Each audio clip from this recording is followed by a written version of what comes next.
Shayamasika Mabashadas.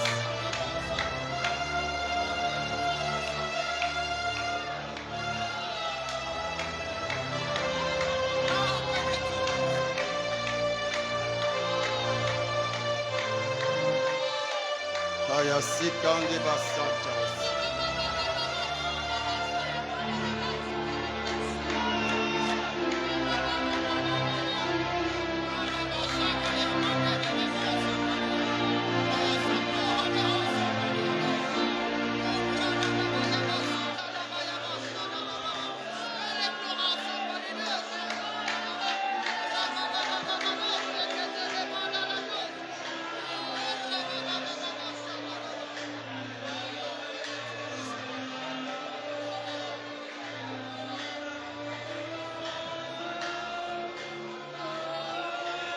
Gloire à Jésus. Yes.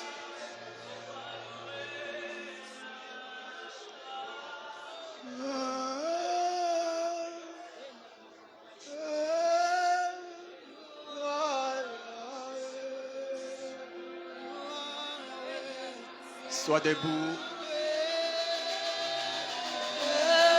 Chante ces cantiques. Nous sommes en train d'élever Jésus. Nous sommes en train d'élever Jésus.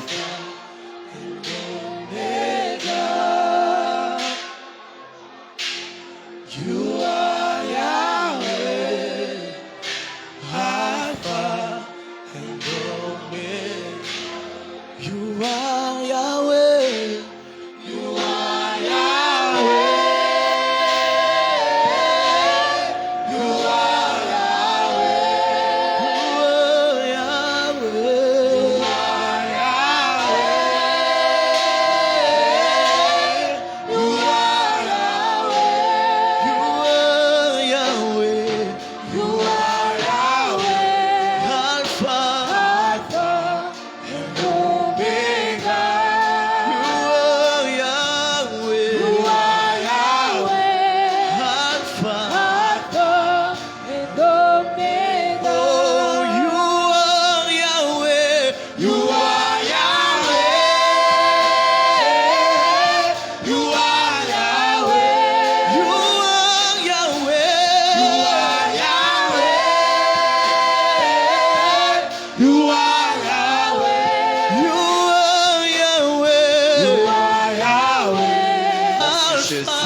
Les synthés, je prie à l'église ainsi que la chorale sans les micros.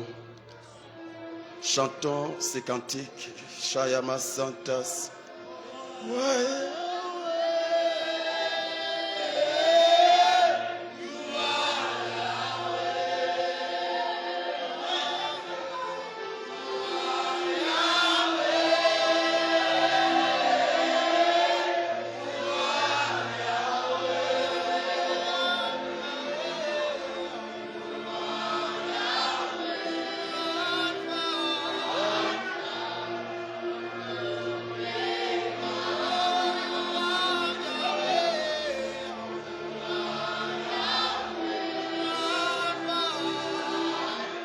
Avec les micros, avec les micros.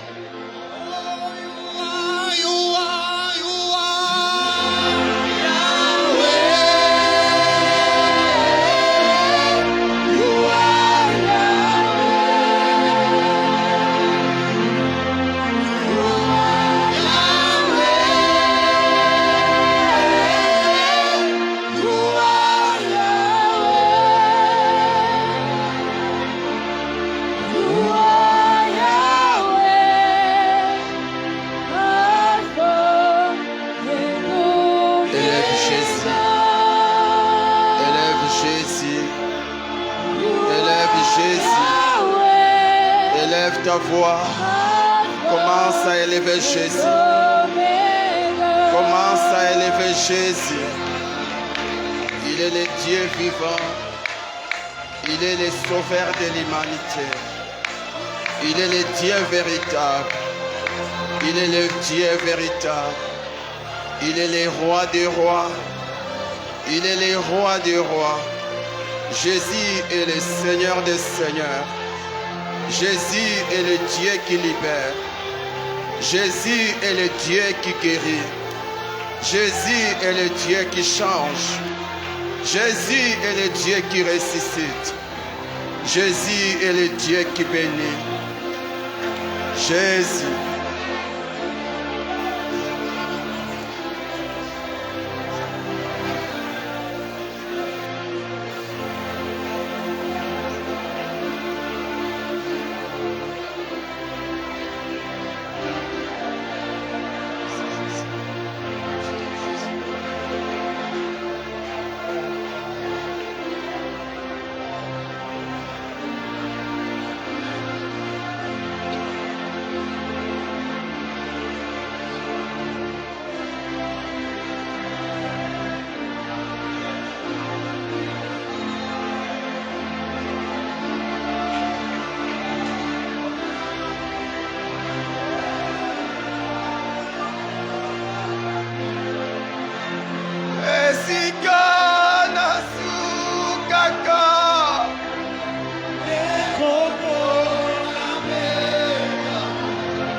Santa Baba Baba. Oh, di kai gabasina manakodas. Lai kanti mama de konti gabasiti mama shita. Wizima kanti gabara santi manabara. Wezima konti gamasanti manabara. Wei mai konti gabara zandara handa baba baba. Lei kaya baba santa manabara. Oh, ya meke gababa santa. La ima ikoni mama santa, weshika manahanda badadadadadada, le ikani kadadadadadada santas, o ima ihada, kayas. Merci Jésus, merci Jésus, merci Jésus. La ikoni gabarazanta tababa santas. La imaiko de gamana hinda mana honda santa washimada ka de gamana handa badadadadada le imaiko de mana handi mana handa weshimada handa dadadada iya mana ka de gadadadada honda baba we imaiko da hamba santa la ikani mana handa mana santas. Jésus, le Dieu qui sauve. Jésus, le nom qui libère. Jésus, le nom qui guérit. Jésus, le nom qui change. Reçois nos acclamations, Jésus, ainsi que nos cris de joie.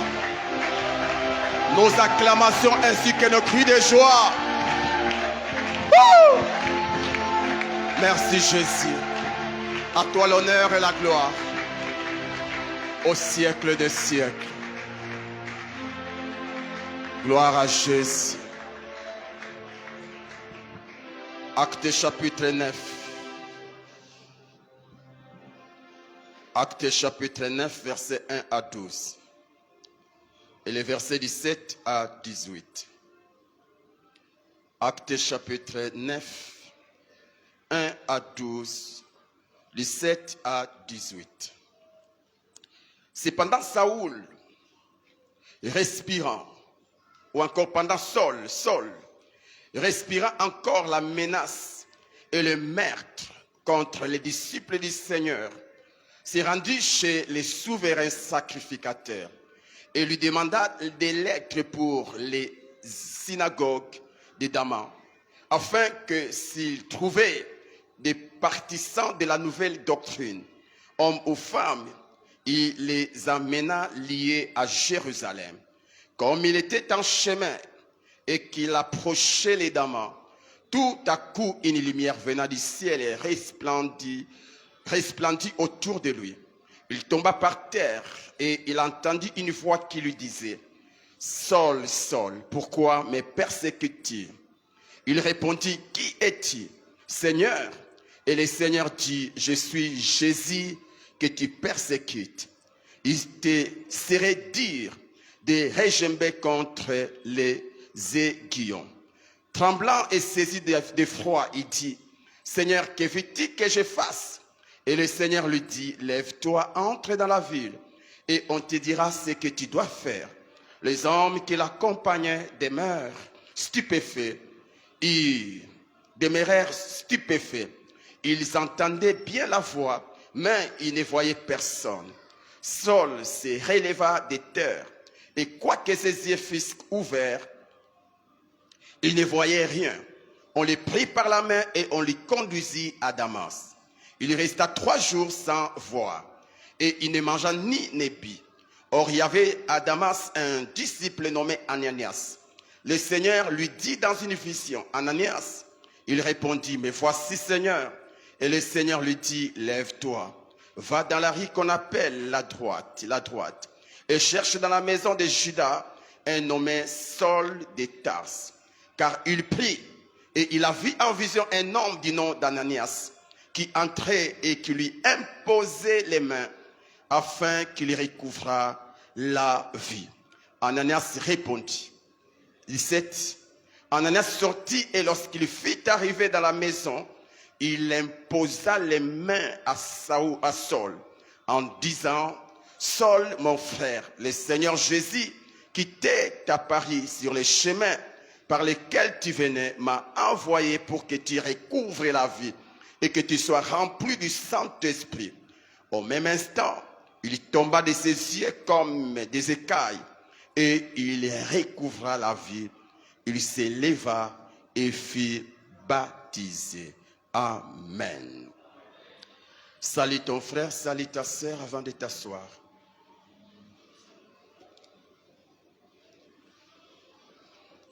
Nous vous saluons tous dans le nom précieux de notre Sauveur Jésus-Christ.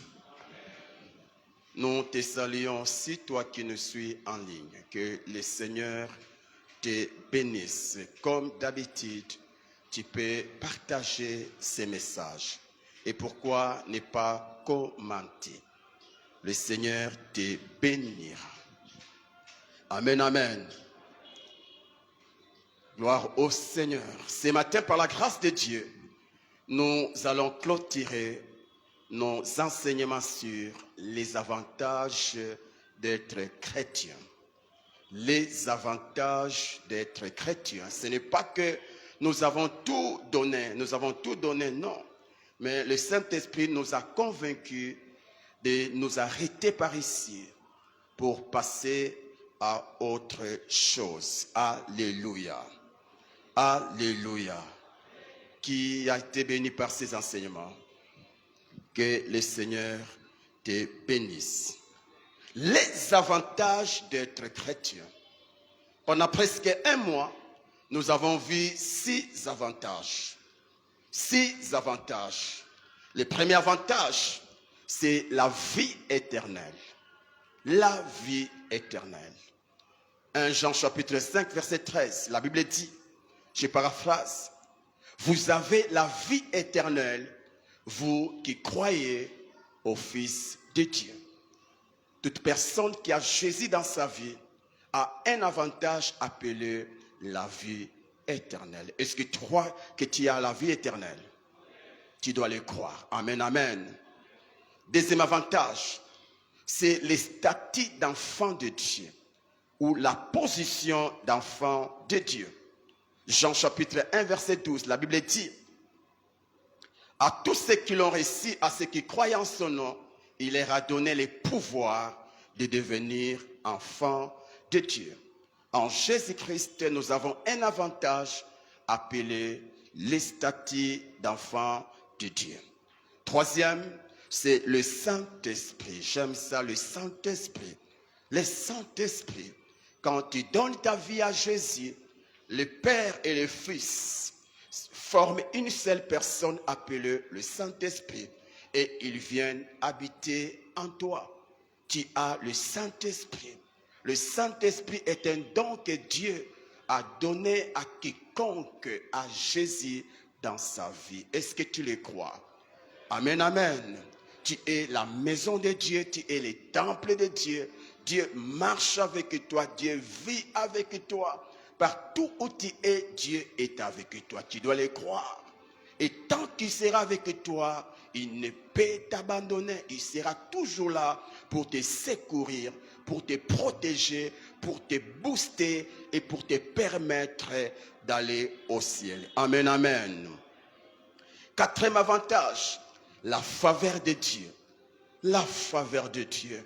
Lorsque vous avez Jésus dans votre vie, Dieu vous donne un avantage appelé la faveur de Dieu. La faveur de Dieu, c'est la grâce de Dieu. La faveur de Dieu nous apporte des choses qu'on n'a pas méritées. La faveur de Dieu nous ouvre des portes sans nos efforts.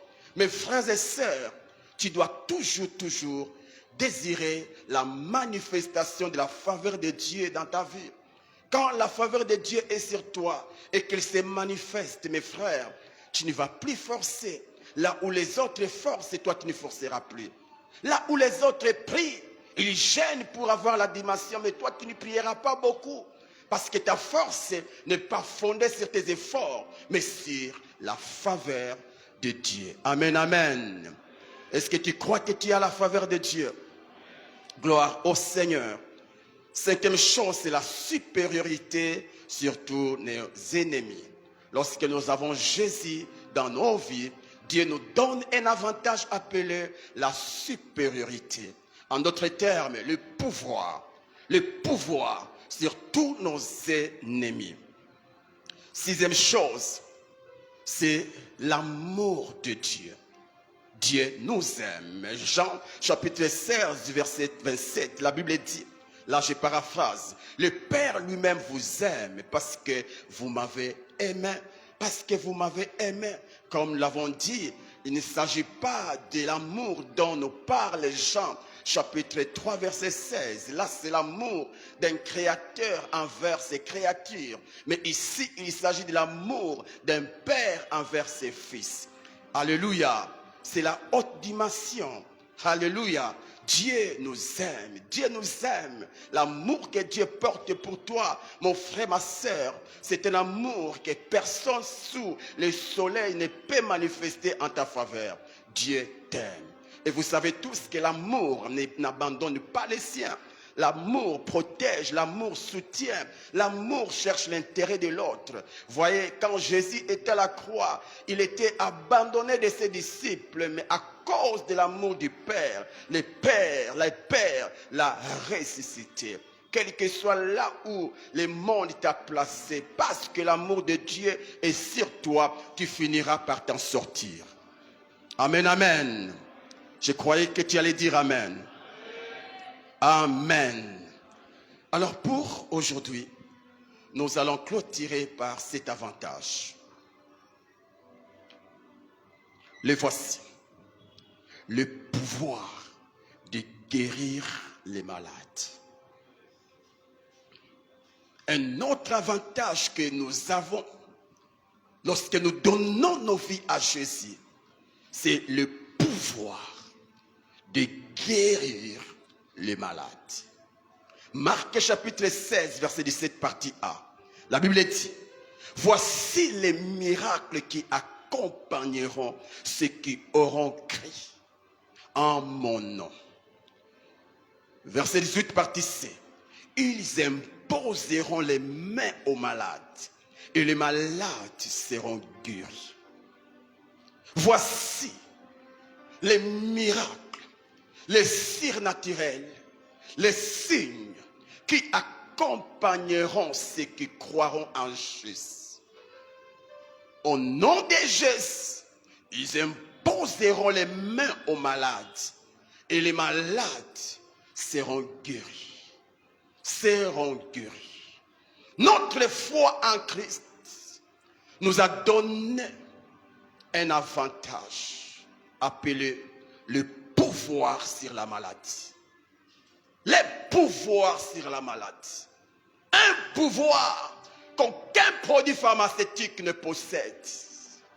Un pouvoir capable de guérir n'importe quelle maladie. Quand vous êtes en face de la quinine ne peut guérir que la malaria, mais pas la typhoïde. La quinine est limitée. Mais quand vous avez le pouvoir que nous recevons en Christ, le pouvoir divin, ce pouvoir nous rend capables de guérir n'importe quelle maladie. N'importe quelle maladie. Quelle que soit sa source, quelle que soit son origine, le pouvoir en Christ nous donne l'habilité de guérir cette maladie. Cette mission n'a pas été donnée qu'aux disciples, qu'aux apôtres, ou encore à ceux qui ont les 5 ministères, ou ceux qui font partie des 5 ministères. Cette mission a été donnée à quiconque a Christ dans sa vie. À quiconque a Jésus dans sa vie. C'est à cette personne que Dieu a donné le pouvoir de guérir les malades. C'est notre mission. De la même manière, pour aller faire des disciples, Dieu ne voit pas que les apôtres. Dieu voit quiconque a Jésus dans sa vie. De même aussi, pour guérir les malades, Dieu ne voit pas que les apôtres. Dieu ne voit pas que les pasteurs. Dieu ne voit pas que les évangélistes. Dieu ne voit pas que les prophètes. Dieu ne voit pas que les docteurs. Dieu voit tout enfant de Dieu. Toi qui es là ce matin, si tu as Jésus dans ta vie, cette mission te concerne. Cette mission te concerne. Voici des exemples dans la Bible. On nous parle de Paul. Paul était un apôtre. Dans Actes chapitre 28, verset 8, la Bible dit, le père de Publius était alors au lit, malade, de la fièvre et de la dysenterie. Paul s'étant rendu vers lui, pria, lui imposa les mains et les guérit. Et les guérit. Pendant son voyage missionnaire pour aller à Rome, étant prisonnier, il arrive que cet homme, ce disciple de Christ, est arrivé dans une île. Dans une île. Et là, dans l'île, il y avait une famille riche. La famille de Publius. C'était une famille très riche, influente de l'île. Mais dans la famille, il y avait un problème. Le père de Publius était malade. Le père de Publius était malade. Certainement étant un homme influent, il avait fait appel à tous les médecins de son époque pour que son père soit guéri. Mais ça n'a pas tenu. Ça n'a pas tenu. Et dans les désespoirs, Dieu va lui faire grâce. Il envoie un chrétien comme toi et moi. Il envoie un homme qui hier persécutait l'église, mais un jour il a rencontré Jésus. Il a donné sa vie à Jésus comme toi et moi. Et quand cet homme est arrivé, malgré son statut de prisonnier, il arrive, il apprend que le père du Messie influent était malade. Et il entre dans la maison, il demande où est ce Messie. Il arrive, jeune. Cet homme va se rappeler de Marc chapitre 16, verset 18. Marc chapitre 16, verset 18. La Bible dit, vous imposerez les mains aux malades et les malades seront guéris. sans tenir compte de sa réalité étant prisonnier, il a prié, et après avoir prié, il a imposé les mains, et après l'imposition des mains, cet homme que la médecine ne pouvait pas guérir, ces jours-là, il a réussi sa guérison. L'imposition des mains. Encore, nous avons un exemple. Peut-être tu diras que Paul était apôtre. Mais à part Paul, il y a aussi Ananias. Dis après moi, Ananias. Ananias. Ananias n'était pas apôtre. Lorsque vous lisez l'histoire, Ananias était qu'un simple disciple. En d'autres termes, un simple chrétien comme toi et moi. Mais un jour, dans son sommeil, la Bible dit, dans Actes chapitre 9, verset 11 à 12, la Bible dit, et le Seigneur lui dit, lève-toi, va dans la rue qu'on appelle la droite, et cherche dans la maison de Judas un nommé Saul de Tarse, car il prie, et il a vu en vision un homme du nom d'Ananias, qui entrait, et qui lui imposait les mains, afin qu'il recouvrât la vue. Qui lui imposait la main. En d'autres termes, Jésus est en train d'expliquer et de parler à Ananias l'efficacité de l'imposition des mains. Dès l'imposition des mains, pendant que Saul s'est dirigé pour aller emprisonner les chrétiens à Damas, il arrive en chemin, il va rencontrer l'homme appelé Jésus. Et suite à la révélation, la Bible dit que ce Messie Saul avait perdu la vision. Il avait perdu la vue. Il ne voyait plus. Il est devenu aveugle. Presque 3 jours. Certainement, ses amis, ses collègues, sa suite avaient tout fait pour qu'il recouvre la vie. Mais ça n'a pas marché. Ça n'a pas marché. Et pendant sa prière, alors qu'il priait, sa prière est allée toucher le Seigneur. Et le Seigneur va se révéler à un chrétien comme toi et moi. Il n'a pas envoyé un apôtre. Il n'a pas envoyé je ne sais pas qui. Il a envoyé un chrétien comme toi au nom d'Ananias. Il va lui dire, il a vu dans son songe quelqu'un l'imposer les mains. La puissance de l'imposition des mains. Et j'aime, dans le verset 17, après cette vision, Ananias sortit. Et lorsqu'il fut arrivé dans la maison, il imposa les mains. Il imposa les mains à Saul en disant, Saul mon frère, le Seigneur, etc. Et au verset 18, la Bible dit, au même instant, il lui tomba de ses yeux comme des écailles et il y recouvra la vie. Il recouvra la vie.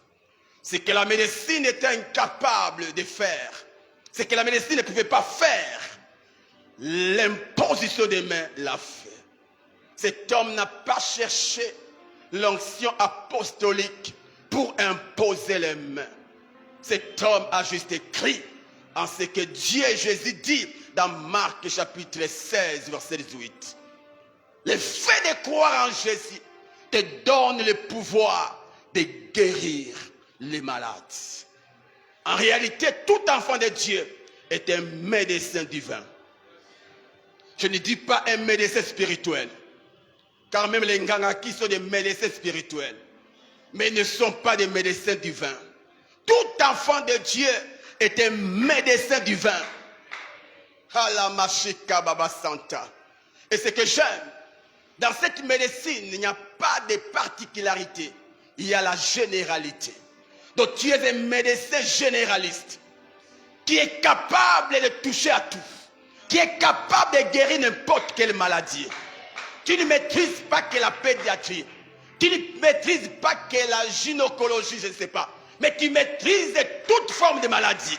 Tu as le pouvoir de tout guérir. Est-ce que tu le crois? Est-ce que tu le crois? Est-ce que tu le crois?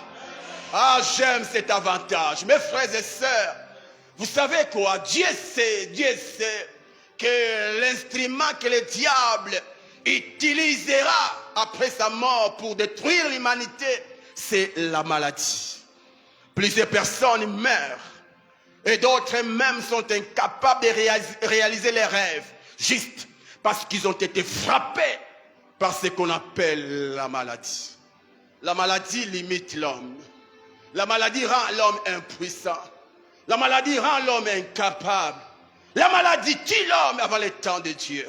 Et Dieu, voulant voir l'homme vieillir avec lui, il va à la Masanta, Malaconta, susciter une race de médecins, mais qui ne sont pas comme les médecins de ce monde. Une race de médecins qui ne vont pas à l'unicune, qui ne vont pas à l'université, mais qui sont dans la présence de Dieu et qui reçoivent les cours divins afin d'aller guérir les malades. Si c'est toi que ces pouvoirs se manifestent dans ta vie, nous avons ces pouvoirs. Dis avec moi, j'ai ces pouvoirs.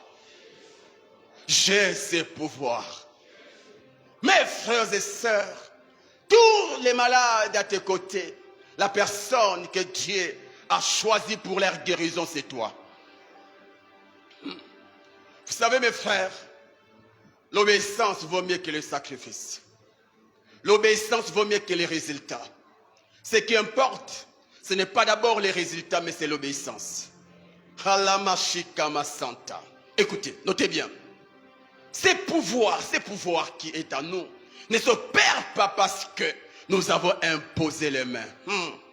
Mais elles s'opèrent parce que nous avons prié pour le malade au nom de Jésus. Ce n'est pas l'imposition des mains qui guérit. C'est le nom de Jésus qui guérit. L'imposition n'est qu'un instrument que la puissance du nom de Jésus utilise pour accomplir sa mission. Jésus dit, voici les miracles qui accompagneront ceux qui auront crié en mon nom, en mon nom, en mon nom. Il ne dit pas que voici les miracles qui accompagneront ceux qui auront crié. Ils imposeront les mains malades. Non, en mon nom. La force de l'imposition des mains, c'est le nom de Jésus-Christ. Car la maladie a un nom. La maladie a un nom. Cette maladie qui te dérange a un nom. Et la Bible dit qu'au nom de Jésus, tout genou fléchit. C'est le nom qui a été élevé au-dessus de tout nom. Et ce nom est en toi. Grâce à ce nom, tu as le pouvoir de guérir les malades. Est-ce que tu le crois? Ah oui, tu as le pouvoir. C'est pourquoi n'impose pas les mains pour imposer. Rassure-toi que celui qui donne la force à tes mains est avec toi. Maïmazi, ne sois pas comme les fils de Théva qui ont tenté de chasser les démons, mais sans Jésus en eux.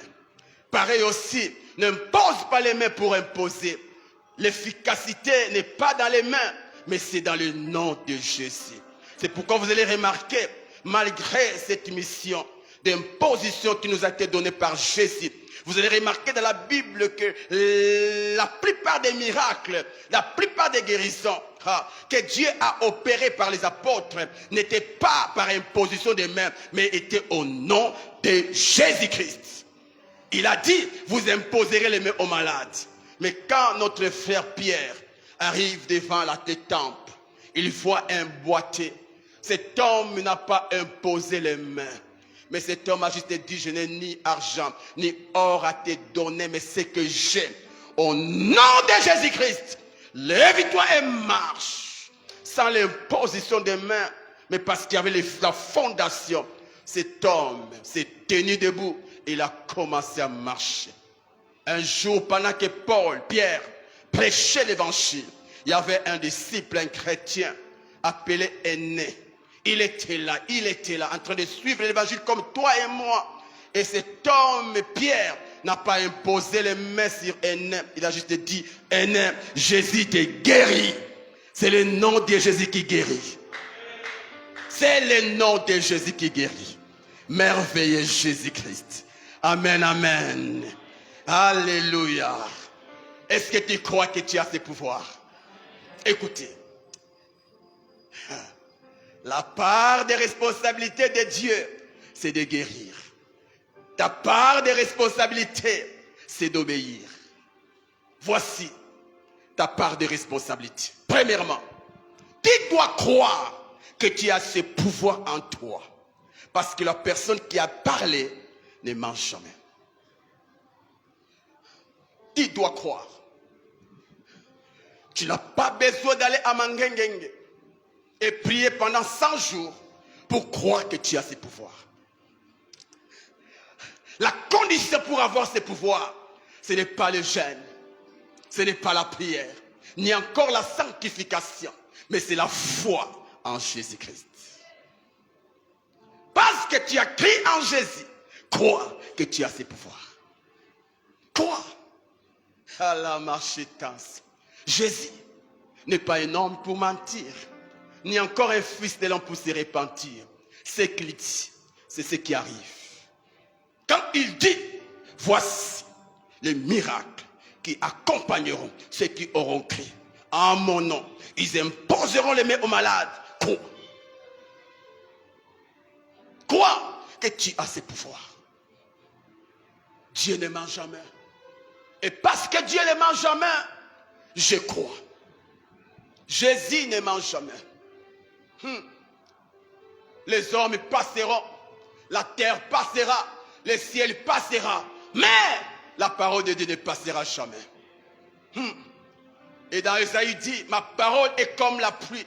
Lorsqu'elle tombe à la machika, elle ne peut jamais retourner sans avoir impacté le sol. Et pareil aussi. Quand Dieu parle, sa parole ne retourne pas dans sa bouche sans que cette parole accomplisse sa mission. Tu dois les croire. Tu dois les croire. Et c'est ça la foi. C'est ça la foi, mes frères et sœurs.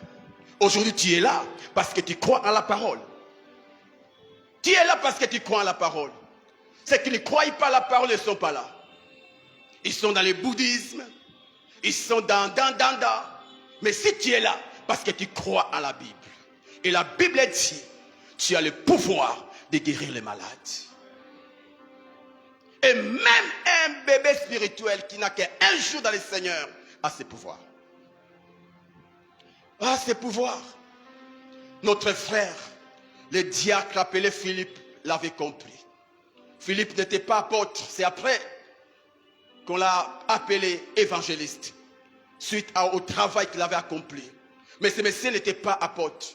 Il faisait partie des diacres. Des diacres. Mais un jour, après la persécution, pendant la persécution, il s'est retrouvé à Samarie. Et là, il n'y avait pas des apôtres. Il n'y avait pas des apôtres. Mais le Dieu des apôtres était avec lui. Et la Bible dit, il a opéré dans le surnaturel. Au point de bouger toute une ville. Il a bougé toute une ville sans l'onction apostolique. Pourquoi? Parce qu'il avait la foi en ce que Jésus avait dit. Tu peux bouger ton quartier alors que tu n'es pas pasteur. Tu peux bouger à la massacre votre avenir alors que tu n'es pas pasteur. C'est pourquoi, sois fier. Toi qu'on appelle dans ton quartier pasteur ou maman pasteur. En soi, ils ont vu en toi la nature de Jésus-Christ. Ah oui. Quand j'étais encore frère, oui je suis frère, mais sans le statut du pasteur, on m'appelait toujours pasteur. Pasteur. L'un des signes pour reconnaître Jésus dans ta vie, c'est ce que les gens disent de toi dans ton quartier. S'ils disent, ah frère, oyo, mais qu'ils voient en toi les caractères de Christ. Tu peux bouger ton quartier, tu peux bouger ta maison. Tu peux bouger parce que le Dieu qui bouge les choses est en toi. Est-ce que tu le crois? Namakoti Masanta. Deuxième chose, après la foi, tu dois prier pour que ce pouvoir en toi devienne opérationnel. Jésus, il est né avec ses pouvoirs. Il n'a pas reçu ses pouvoirs après avoir jeûné 40 jours. Non. Il est né avec ses pouvoirs. Il est né avec ses pouvoirs. Mais pour permettre à ses pouvoirs d'être opérationnels, il a fallu l'action appelée la prière. Il est monté et il a jeûné pendant 40 jours. Il a prié pendant 40 jours. Et pendant qu'il prie, c'est comme du Coca-Cola. Comme du Coca-Cola. Quand vous regardez la bouteille, vous ne voyez que le Coca-Cola. Mais c'est que vous ne savez pas que dans le Coca-Cola, il y a ce qu'on appelle les gaz. Les gaz. Des vies, personne ne voit les gaz. Mais il y a les gaz dedans. Et pour vivre la puissance du gaz, voici ce que vous devez faire. Il faut agiter la bouteille. Il faut agiter, agiter. Et plus vous agitez, plus il y a explosion du gaz. Pareil aussi, un chrétien est comme du Coca-Cola. En lui, il y a le pouvoir que le monde ne voit pas. Mais plus il bouge sa vie, il bouge ça par la prière, plus ce pouvoir s'explose. Et c'est comme ça quand Jésus est sorti de la montagne. Ah la machique, la Bible dit, revêtu de la puissance du Saint-Esprit, il a commencé à opérer dans le surnaturel. Pourquoi? Parce qu'il a agité ce pouvoir qui est en lui. Le problème, ce n'est pas le pouvoir. Le problème, ce n'est pas la foi. Tu peux croire. Mais si tu n'agites pas ce pouvoir, tu ne verras pas l'impact de ce pouvoir en toi. Après avoir compris que tu as ce pouvoir en toi, tu dois l'agiter. Tu dois prier. Tu dois gêner. Amen, amen. Amen, amen. Est-ce que je parle à quelqu'un? Si je parle à quelqu'un, tu peux dire amen. Ah la sentiment chica. Troisième chose que tu dois faire, tu dois imposer tes mains sur les malades. Paul avait la foi qu'il avait en lui le pouvoir de guérir les malades. Mais sa foi n'a pas guéri directement les pères de Publius.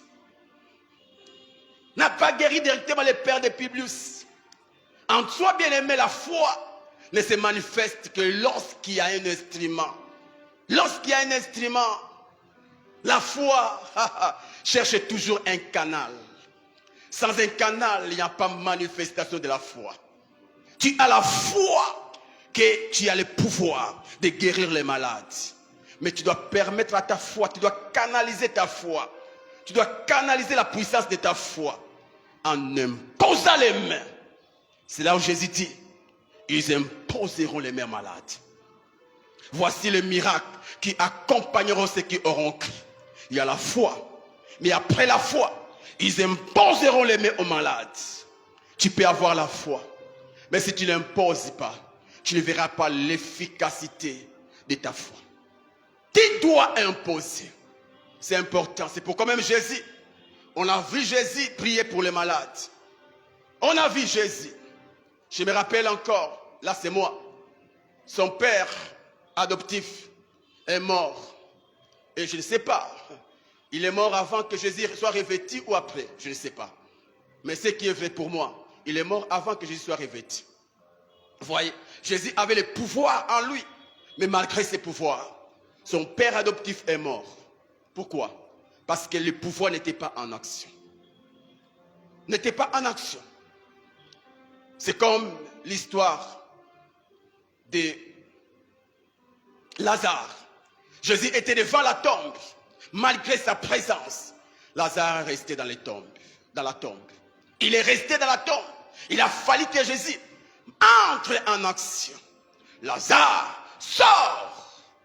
Toi aussi, pour vivre l'impact du pouvoir qui est en toi, tu dois imposer les mains. Tu dois imposer. C'est la moindre des choses que Dieu te demande. C'est la moindre. En soi, Dieu te demande que 1%, les 99 autres, c'est à lui. Est-ce qu'il y a un travail quand tu imposes les mains? Le plus grand travail, c'est guérir les malades et pas imposer les mains. Tu dois imposer les mains. Mais, voici un secret. Avant d'imposer tes mains sur les malades, tu dois être capable de voir la guérison dans le corps du malade que tu imposes les mains. Ça, c'est important. Avant même d'imposer, fais un effort de voir la guérison dans le corps du malade. C'est ça Jésus. Jésus a dit à ses disciples, non, ne vous inquiétez pas. Lazare dort. Lazare dort. Pendant que tout le monde voyait la mort dans la vie de Lazare, Jésus voyait le sommeil. Il voyait le sommeil. Et quand ce monsieur est mort, Marthe va dire à Jésus, si tu étais là, mon frère n'allait pas mourir. Jésus dit, si tu crois, tu verras la gloire de Dieu. En d'autres termes, aie la foi. Ton frère va retrouver la vie. Pendant que tout le monde voyait un monsieur mort, cadavre, Jésus voyait un vivant. Et à cause de cette foi, Lazare est revenu à la vie. Pareil aussi, quand tu veux prier pour un malade, fais un effort avant d'imposer les mains. Vois la guérison. Vois la guérison. Et voici les lunettes qui te permettront de voir cette guérison. C'est ce que Jésus a dit. Jésus dit, ils imposeront les mains aux malades et les malades seront. Jésus n'a pas dit, les malades peut-être ils seront guéris. Non, il a dit, les malades seront guéris. Donc avant même d'imposer les mains, Jésus a déjà souligné que les malades seront guéris. Tu dois les croire. Crois. Quand tu veux imposer, ne regarde pas la réalité. Sinon tu vas douter. Regarde la vérité qui est la parole de Dieu. Et impose les mains. Impose les mains. Et tu auras même la foi de bien prier. Tu auras même la force de bien prier. Parce que pendant que les autres crient beaucoup, ils voient la mort. Toi tu vois la vie. Impose les mains. Et après l'imposition des mains, voici la quatrième chose. Crois que la personne est déjà guérie. Même s'il est encore lié, crois qu'il est guéri. Même si Lazare est encore lié, crois qu'il est ressuscité. Même si la personne a encore mal, crois qu'il est guéri.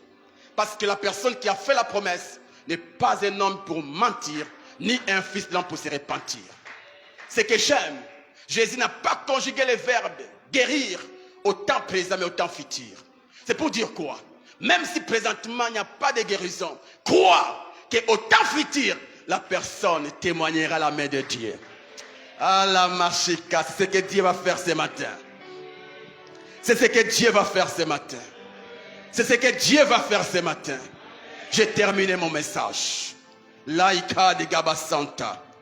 Avant d'inviter les malades devant, j'aimerais que chacun de nous commence à prier. Commence à prier, commence à prier. C'est toi qui crois que tu as ce pouvoir en toi. Commence à prier. Est-ce que tu peux activer ce pouvoir dans ton corps? Est-ce que tu peux activer ce pouvoir dans ta vie? Est-ce que tu peux activer ce pouvoir dans ta vie? Est-ce que tu peux l'activer? Est-ce que tu peux activer ce pouvoir dans ta vie? Commence à prier. Commence à prier. Oui, Saïgaba Santa. Nous l'avons dit que tu dois agiter, tu dois bouger ce pouvoir par la prière afin que tu sois un instrument que le Seigneur va utiliser pour guérir les malades. Prie le Seigneur, prie le Seigneur.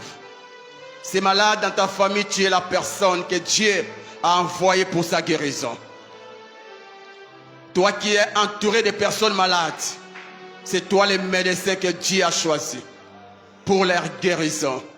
C'est toi le médecin que Dieu a choisi pour leur guérison. Laïkanti machita. Sois en train de prier. Sois en train de prier. Demande au Saint-Esprit d'activer ta foi. Que le Saint-Esprit active ta foi. Que le Saint-Esprit te donne l'audace. Qui te donne le courage. Laïkoti Gaba Santas. Oh Jésus, merci. J'ai ramené mon cœur au trône. Après les parfums de ta sainteté. Ah, tu ne pêches pas si tu es debout. Oh, le Siyama, afin désirer les parfums de ta sainteté.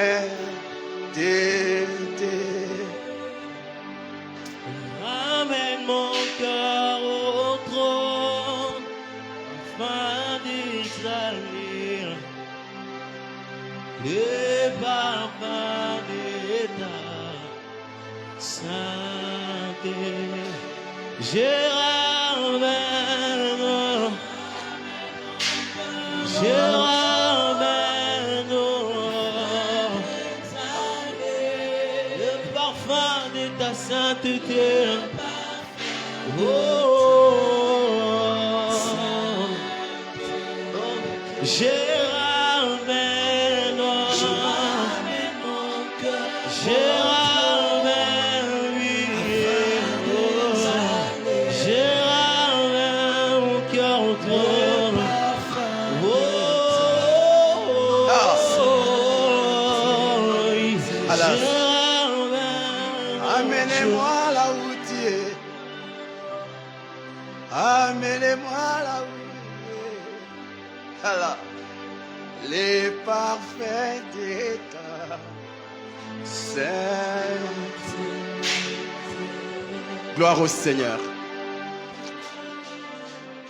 Nous ne pouvons pas passer sans mettre en pratique ces messages. Alors toi qui es malade, tu as un problème de santé, si tu es là, tu peux t'approcher rapidement. Et toi qui n'es pas malade, tu peux continuer à prier. Mon frère, ma soeur, au ciel, Dieu va te demander, mais pourquoi tu n'as pas utilisé ces pouvoirs que je t'ai donnés?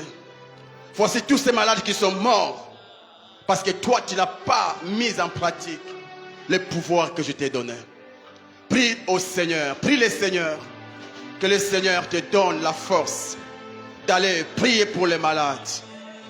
D'aller prier pour les malades. Allah machikante.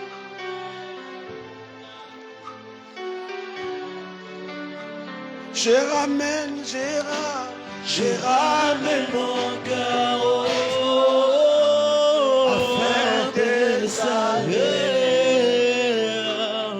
le parfum de ta sainteté. Oui, je ramène mon cœur, je ramène mon cœur,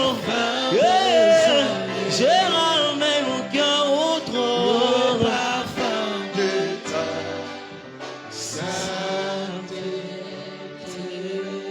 Ok, vous qui êtes devant, regardez-moi. J'ai béni le Seigneur parce que vous êtes là. J'ai béni le Seigneur parce que vous êtes là. Et son nombre est de combien? On peut m'aider, compter son nombre est de combien? Ceux qui sont devant. Vous savez, la foi vient de ce qu'on entend. Et ce qu'on entend vient de la parole de Dieu. C'est vrai, je suis un oint de Dieu. Mais votre foi ne doit pas être basée sur moi. Basez votre foi sur la parole. La parole dit, ils imposeront les mains aux malades. Et les malades seront guéris. Ma part, c'est l'obéissance. La part de Dieu, c'est de te donner la guérison. Et ta part, c'est de croire. Moi, je dois obéir. Toi, tu dois croire que quand je vais t'imposer les mains, quelle que soit la maladie, elle partira. Et la part de Dieu, c'est d'honorer sa parole. Est-ce que tu le crois? Ils sont à combien? 22. Oh, ouais, j'avais vu 24. J'avais vu 24 personnes. Et il y a la fille, 23. Une personne. Il y a les frères. Ok. Vous savez, quand on te dit viens, il faut venir, ne reste pas assise. Ne restez pas assis, il faut venir. C'est ça aussi la foi. La machikante. Soit comme ces centenaires, n'était pas juif. Mais quand il a appris que Jésus était là, il a quitté son palais pour aller chercher la guérison. Quand tu quittes ta chaise pour venir, Dieu voit ta foi, il va t'honorer. Allah santasik. On peut m'aider avec les cantiques. Les mêmes cantiques, je ramène mon cœur au trône. Commence à prier là où tu es. Dis à Dieu, j'ai la foi d'être guéri. J'ai la foi d'être guéri. Moi, je vais juste t'imposer les mains. Si je t'impose les mains, tu rentres sur ta chaise.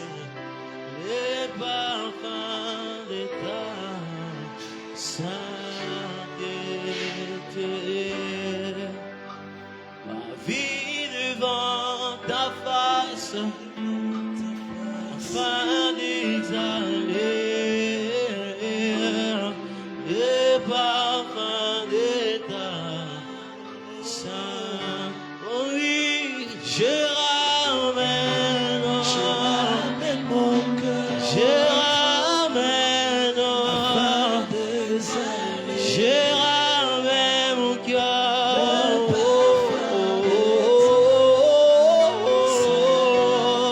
oh oui, je ramène mon cœur, je ramène, je ramène le parfum de je ramène, je ramène,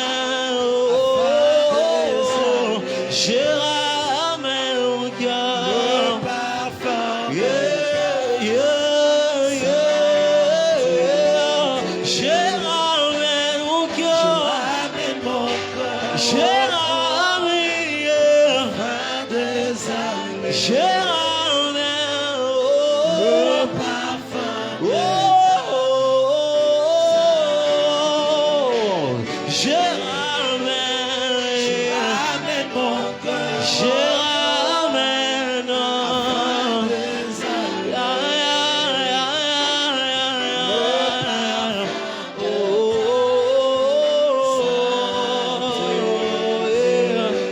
ta sainteté, ta sainteté, ta sainteté, ta sainteté. Au nom de Jésus. Kalama Santos. Vous êtes guéris au nom de Jésus-Christ. Va à l'hôpital, examine-toi. Si tu crois que Dieu t'a guéri, va t'examiner et tu vivras la gloire de Dieu. Même si présentement tu n'as encore rien vu, tu es déjà guéri. Dieu t'a guéri. Amen, amen. Rapidement, j'invite devant ceux qui sont venus en famille. Nous sommes dans notre culte des familles. Venons rapidement.